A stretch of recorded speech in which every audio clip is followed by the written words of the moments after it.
iOPS 360 has a class request feature. If an employee is scheduled to work during a set time and they want to attend a class, they can send a request to their supervisor or training officer to come off of the shift and be assigned to the class. First, let's make sure that setting is turned on. Operations, System Config, Education, and Education Settings. Create a class request if the user is working. Just turn that on, and we're going to hit Save. Now, we've already put ourselves on the schedule during the time that a class is set to be offered. So we're going to go to Find a Class, and we're going to find that class.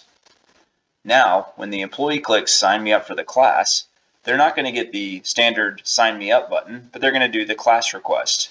They'll see the confirmation in the top right that that request has been entered.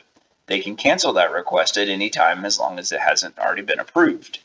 Under the Education Admin, we'll notice that there's a class request pending for the employee, and we'll have the options to take them off the schedule for a set period of time and also give them travel time to get to the class location. Once it's approved or denied, the student will get the confirmation message and the schedule will be adjusted accordingly.